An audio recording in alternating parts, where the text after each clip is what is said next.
I'm Ruby Jones, and you're listening to 7am.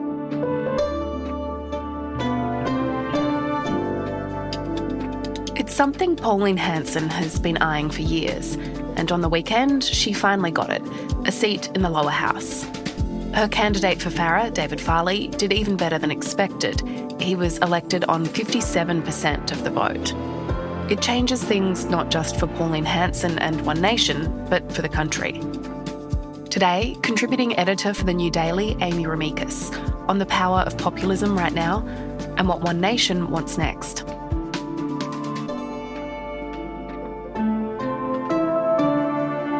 It's Monday, May 11.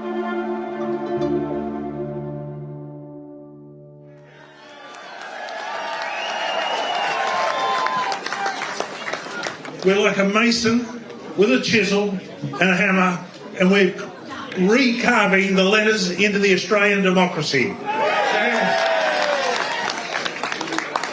One Nation has reached the end of its beginning.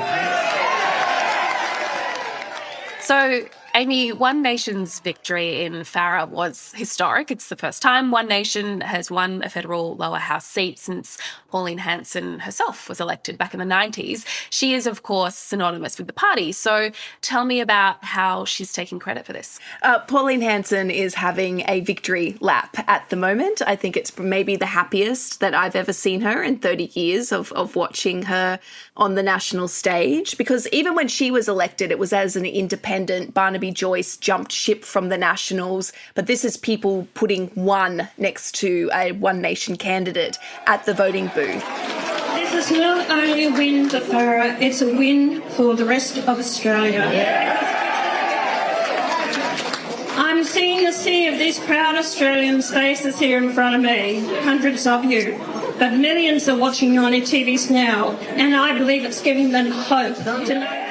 While the Liberals and the Nationals had preferenced David Farley, in the end he didn't even really need those preferences because he was so far ahead on first preferences that, it was overwhelmingly, he was the choice of the electorate. When I was walking out of here earlier and I looked up and I saw Sky called it that we won the seat, I actually got a tear in my eye. And so, Pauline Hanson is very, very happy, and she started talking about, One Nation's dominance, and to which an extent that is absolutely true. What we're seeing is a reordering of the right when it comes to mainstream politics in Australia. One Nation's rise has corresponded with the coalition's decline, and it's all happened quite rapidly after the last federal election. And the people out there who may be watching this, we're coming after those other seats. If they have you are not going to be the forgotten people anymore. We are proud Australians. So what Pauline Hanson now is doing is talking about where One Nation is heading next, and that's national seats, but it's also outer suburban seats. And Pauline Hanson has said that Western Sydney is on her list, including in the Liberal-held seat of Lindsay, which Melissa McIntosh, who considers herself one of the future leaders of the Liberal Party, currently holds. And the Liberal Party is quite worried about One Nation's impact on seats like Lindsay and what that's going to mean over the next couple of years. And it was the most regional parts of the seat of Farrer that voted the most emphatically for One Nation. So how do you think that those voters and people who are in these regional seats, suburban seats in general, are thinking about the country that they want to live in, and how much anger do you think there is? I think there is a lot of anger, but there always has been, particularly in regional Australia. Regional Australia feels very abandoned by mainstream politics. That's not new. We need to change. All the others are liars. They don't back up on their promises. We've had enough, and it's time to bring in some new blood. I think they're for the people. I feel our local area has been neglected for a fairly long time. And in a lot of cases, they're right to feel abandoned. I mean, Barnaby Joyce, when he was Nationals leader, used to make a point of saying that the Nationals electorates were the poorest in the country. He did not change that while he was Nationals leader and while he had a lot of influence over the Nationals. The coalition, who have been in government for most of the time over the last 30 years, have not changed that in terms of for national electorates. They have not been able to create new industry, new opportunity, or address the inequality between the regions and the more urban seats in Australia. Everybody else has had a bit of a go at trying to get this country into order. And I love Pauline Hanson's straightforward approach and doesn't hold back and says exactly what the normal everyday Australian is thinking, that the country needs a good turnover. And Rob Harris from the Nine newspapers went to Griffith, which is one of the more multicultural seats within Farrer, and he did a profile ahead of the by-election where the general view, what that he was quoting from voters, was "F the lot of yous," which is, I think, really indicative of people just saying to the major parties, we are done with what you're offering. The regions and the outer suburban seats is always where One Nation has had its biggest success. But the problem now for the major parties is that people a little bit more in from the regions are starting to listen to One Nation. They're really showing a lot of discontent with the status quo. And Anthony Albanese is starting to weave in a lot more. People are telling us that they no longer want to see things done as they always have been, and we have to respond to that change. Quite clearly, there's a lot of people under financial pressure who feel like the system isn't working for them, and that's a message for all political parties in the system. He has a little bit more room to respond to that change than the Liberal Party do, who are under a lot of threat from One Nation, and the Nationals, who may very well find themselves wiped out at the next election. But Labor would be very foolish to ignore these signs, particularly if they don't start to give people a little bit more hope that there is going to be economic reform that addresses the inequality and the inequity in Australia's economy. And it's interesting, Amy, if you look at what's happening in the UK, Nigel Farage's Reform Party also had a significant win late last week, and there's now speculation about him being the next UK Prime Minister. So how similar is what is happening here? Do you think that we're going to end up looking back on this moment as the beginning of the far right's political ascent in Australia? Yeah, it's really interesting because we can also go back to Trump and what happened in the United States. You know, like Pauline Hanson was being Trump before Trump was Trump, you know, at least in Australia. And Nigel Farage is probably the closest Pauline Hanson character in the United Kingdom, having played a major role in Brexit. And what links the three movements is that economic discontent.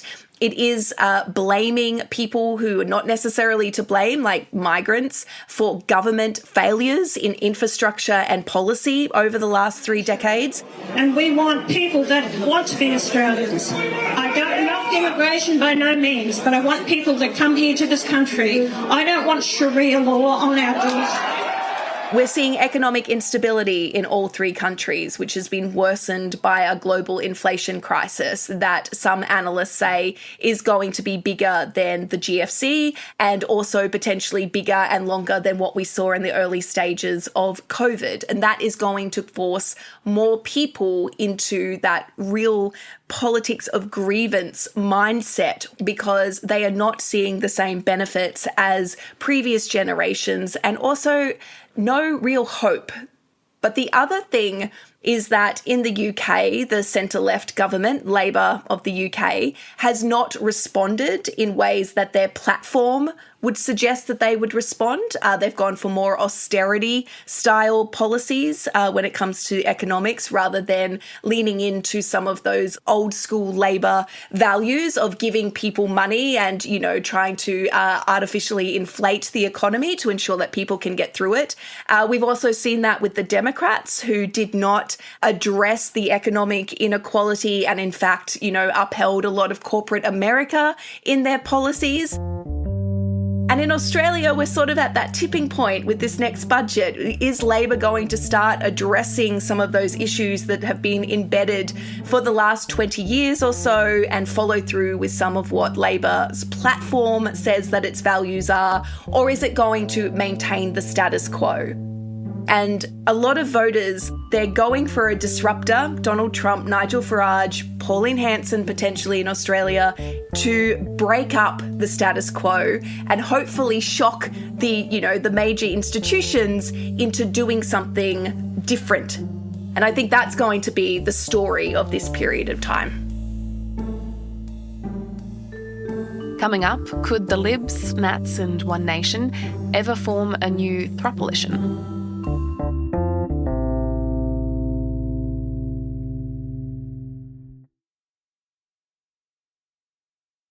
Can we talk a little more, Amy, about the effect on the Liberal Party? I mean, they were already extremely worried about One Nation. That concern cost them a leader. It's behind recent policy pivots. So has that concern turned into blind panic yet? I'm not sure if it's blind panic from the parliamentary wing, but it's getting to be blind panic in a lot of the apparatus that supports it, I think. And I think we're going to be... I think Angus Taylor would be very lucky to be leading the Liberal Party and the coalition at the next election. And if he is, it will be because they haven't yet come up with another answer as to who might be able to fend off One Nation. Angus Taylor has come out in an interview with the Australian Financial Review where he said that the answer is to go back to some of the Howard principles, being culturally conservative as well and economically rational. But the problem with that is that the Howard principles worked because Australia was in a once-in-a-generation mining boom, which meant that there were rivers of gold flowing into Australia's treasury. And no government since has had that same impact in terms of having like a sudden influx in resources, rent, and in tax receipts flowing into the economy. What Angus Taylor has is the legitimacy of One Nation, helped along by a Liberal Party that is legitimising their message. Angus Taylor's most recent speeches on migration, where he advocates for a return to a discriminatory migration policy, is, very much in line with what One Nation has been offering. Not everyone wanting to migrate to Australia has a noble intent. Not everyone wanting to migrate to Australia will be a net benefit to Australia. Indeed, some will be a net drain. And then they're preferencing One Nation as well, which is what one former Liberal MP told me was maybe the stupidest suicide note for a modern political party. And so they do need to be worried because the seats that are going to fall to One Nation, or the seats that are currently most in danger of falling to One Nation, are coalition seats. Maranoa was in trouble even before One Nation's most recent rise. Capricornia, Herbert, Lindsay, Latrobe. These are all seats that are at risk of falling to One Nation.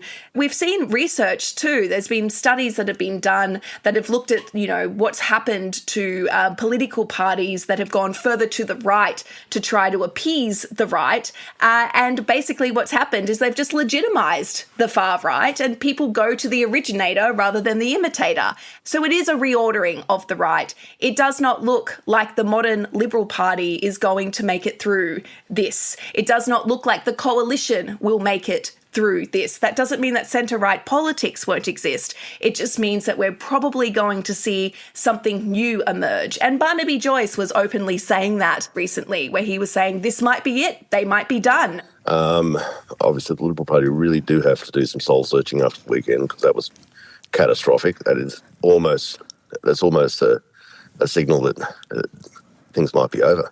And that's because he's looked at the electoral landscape as somebody who was a member of the national apparatus and is now a member of One Nation, and he's seeing which way those votes flow. That's not to say that Labor won't be in trouble, but at the moment, the most immediate danger to a major political party is to the coalition, and they do not seem to have the answers of how they're going to address that.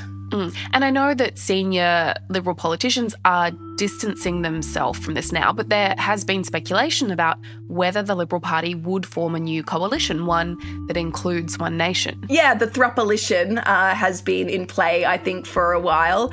But that only makes sense if there's new seats to be won. Because if it's just One Nation taking coalition seats, then it's just a One Nation takeover of the coalition. One of the reasons why the Liberal Party lost the inner city seats to the Teal Independents was because it was becoming increasingly difficult for small L Liberals to uphold and apologise for the policies that the Liberal Party was creating to try and address the One Nation threat. So until they can come up with a way to win inner city seats that are not as open to the politics of grievance in the same way that we're seeing with One Nation voters, until they can come up with a way to convince them to vote for One Nation and the coalition, we're not going to see any sort of successful thrupolition which would lead to them taking government. Well, Amy, thank you so much for your time. Anytime.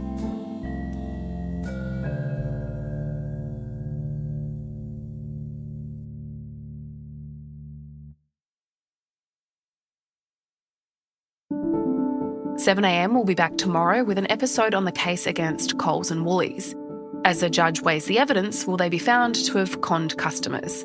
And what are the implications for shoppers everywhere? It is a huge one, especially because of who we're dealing with here. I mean, this isn't a corner store, this is everyone's corner store. Coles and Woolies dominate the supermarket industry.